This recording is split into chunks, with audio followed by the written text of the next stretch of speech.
ya maneno. Kichwa kifupi tu, nguvu ya maneno.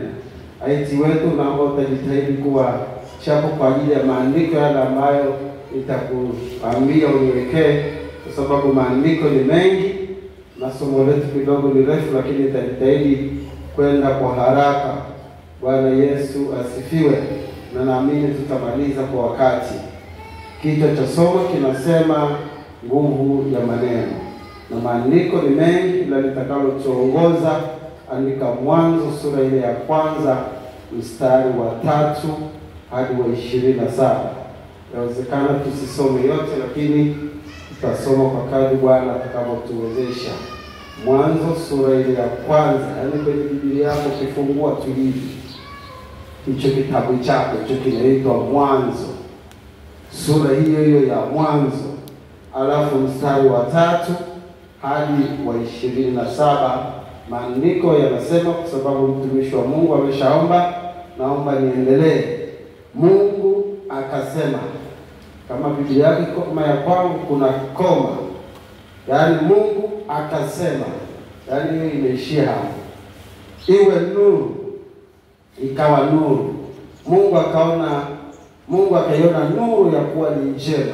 Mungu akatenga nuru na giza. Mungu akaita nuru mchana na giza akaliita usiku. Ikawa jioni, ikawa asubuhi, siku moja.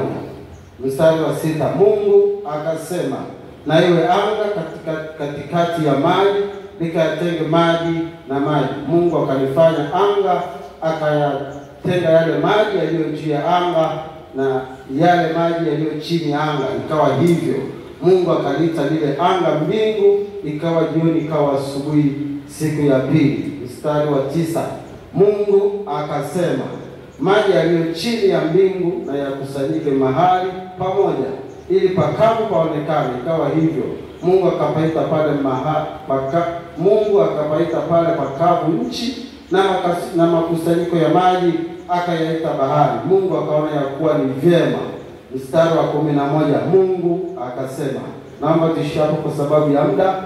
Somo ile mstari wa 27 na 27 kwenye Biblia yako.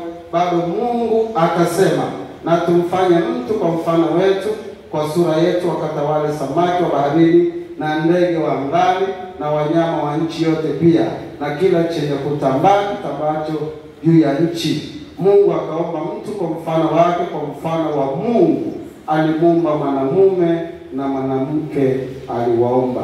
Mstari wa 28, Mungu akawabariki.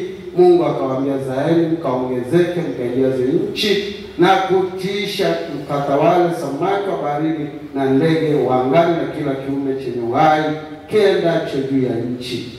Bwana Yesu asifiwe.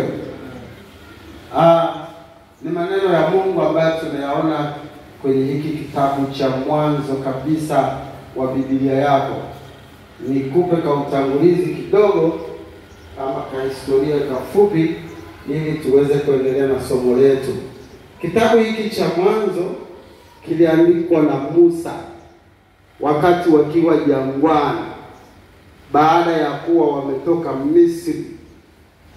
Kiliandikwa kati ya mwaka 1200 na mpaka 1400,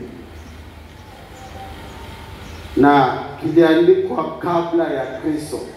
Sasa lazima ufahamu hiyo vitu. Ilikuwa ni karne ya 13 na ya 15. Kitabu cha Mwanzo kinaweka kumbukumbu ya mwanzo wa kila kitu. Mwanzo wa ndoa, mwanzo wa familia, mwanzo wa dhambi, mwanzo wa ahadi ya ukombozi na mengine mengi.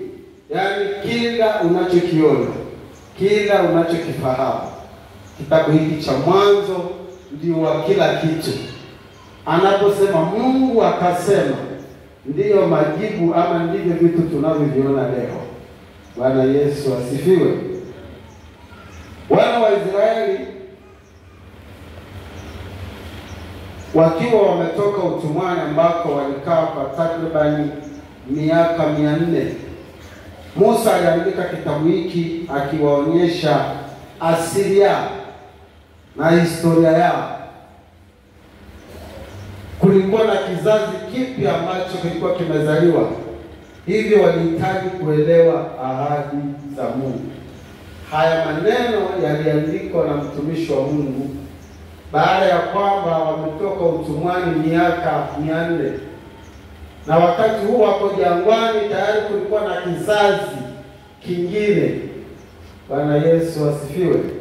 Kwa hiyo Musa akiwa amevuviwa na Roho Mtakatifu, anaandikia hawa wana wa Israeli kuwaonyesha asili yao, kwamba Mungu alisema na tumfanye mtu kwa mfano wa sura yetu. Mungu alisema na iwe nchi, ikawa nchi. Kuwe na bahari, maji yajitenge, sehemu ya maji ito bahari, na pakavu paitwe nchi kavu. Kwa hiyo Musa akiwa anaongozwa na Roho Mtakatifu alikuwa anawaandikia wana wa Israeli kuyafahamu na kujua ahadi za Mungu. Bwana Yesu asifiwe. Musa alikuwa anawaonyesha utu wa Mungu na tabia yake. Musa aliwaandikia wana wa Israeli wamjue Mungu kama muumbaji, wamjue Mungu kama mkombozi, mwenye nguvu, mtakatifu, mwenye huruma na mwaminifu katika ahadi zake zote. Bwana Yesu asifiwe. Na mengine mengi nimejaribu kufupisha, ila ni vitu vingi vinavyosemwa kwa habari ya mwanzo ama historia ya hiki kitabu jinsi kilivyoandikwa. Bwana Yesu asifiwe. Bwana Yesu apewe sifa. Sasa katika maandiko ambayo tumesoma, Musa akiwa amevuviwa na Roho Mtakatifu alikuwa anatoa picha ya kila ambacho Mungu alikuwa amekifanya katika uumbaji wote. Musa alikuwa anawaonyesha wana wa Israeli kila ambacho Mungu alifanya. Sasa inawezekana walikuwa jangwani, hawajui wametoka wapi, hawajui kwa nini wako pale, hawajui nini kimetokea, lakini Mungu kwa kumtumia Musa akawa anaandika haya ambayo sasa sio kwa ajili ya wale wana wa Israeli tu ambao walikuwa jangwani, ni kwa ajili ya wale na kwa ajili yetu sisi leo ambao na sisi tumetoka kule Misri, ambao tumetoka kule kwenye dhambi, ambao tumetoka kule kwenye utumwa. Tujue asili yetu, tujue tulikotoka. Bwana Yesu asifiwe. Sasa usipojua asili yako, usipojua ulikotoka, unaweza ukajiekao unajiendelea ndani, ama unafanya vitu ambavyo havistahili, ama unafanya vitu ambavyo havimpendezi Mungu kwa sababu hujui. Lakini unapojua, inakupa ufahamu, inakusaidia kutembea katika ahadi za Mungu. Bwana Yesu asifiwe. Maandiko ambayo tumesoma, asilimia kubwa ambayo Mungu alikuwa, vitu ambavyo vilikuwa vinafanywa na Mungu, tunaona Biblia inasema Mungu akasema.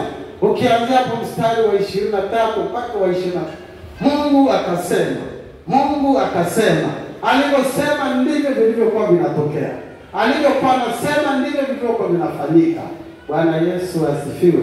Ndio maana kitu changu nikasema nguvu ya maneno, nguvu ya neno. Bwana Yesu asifiwe. Sasa yako mambo kadhaa ambayo tutajifunza kupitia somo hili. Mambo ni mengi.